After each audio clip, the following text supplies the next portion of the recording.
An organic compound contains 72% carbon, 12% hydrogen and 16% oxygen by mass. The empirical formula of the compound is dash. Solution.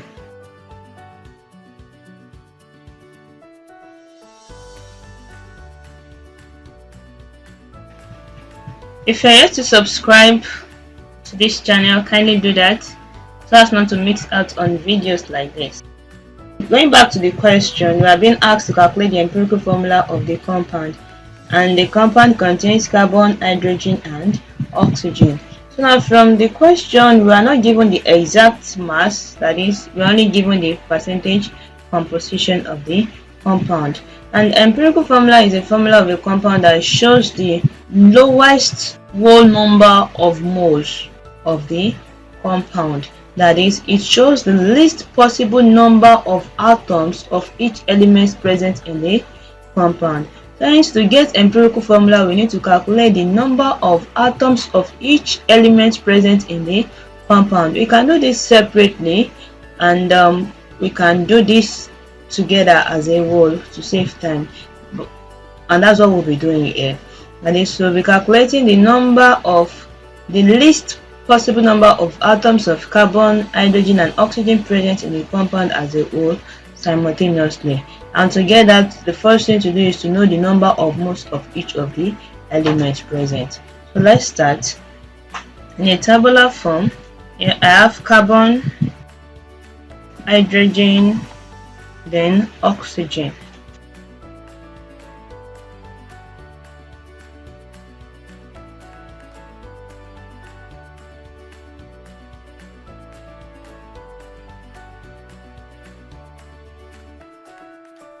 So now, here we'll be having the percentage composition by mass.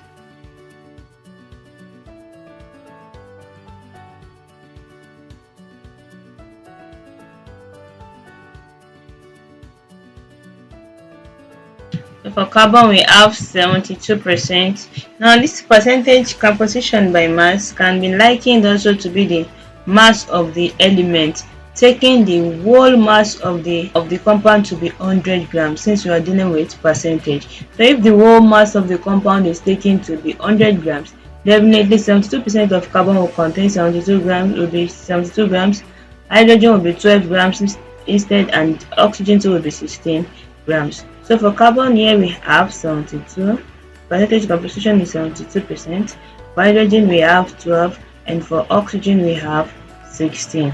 So after stating this, the next thing is to state the relative atomic mass of each of the elements. Don't forget, we have to calculate the number of moles of each of them. And formula for calculating number of moles is mass over molar mass. But in case like this, we'll be dealing with the relative atomic mass, since we do not have it as a compound yet. So now here we have relative atomic mass.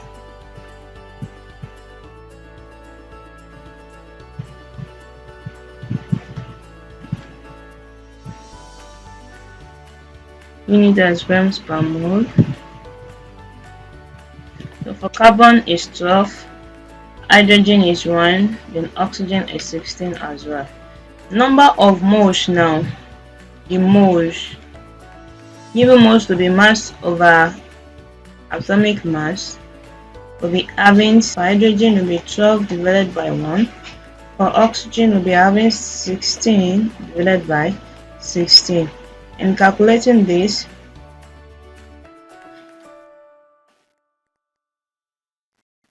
we have 6 for carbon, hydrogen we have 12, and oxygen we have 1.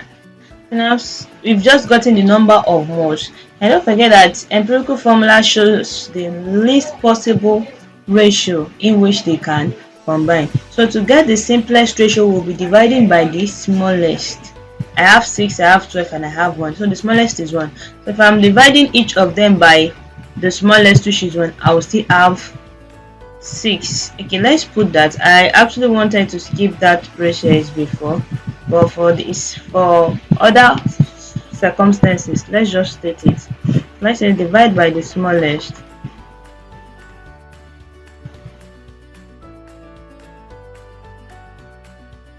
So the smallest is 1. We have 6 divided by 1, 12 divided by 1, then 1 divided by 1.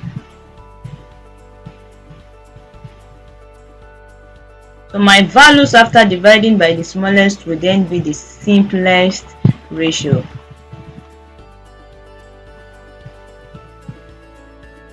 So here I have 6, I have 12, I have 1.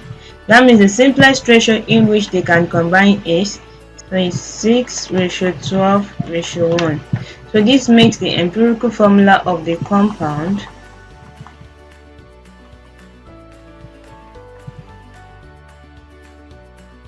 to be equal to the elements present, carbon. So we have 6 atoms present, so I have 6 as a subscript.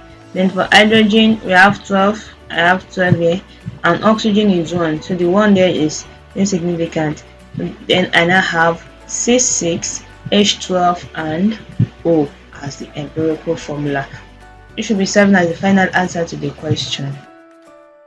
We've come to the end of the solution to the question, and we've gotten the answer to the C6H12O. That'll be all.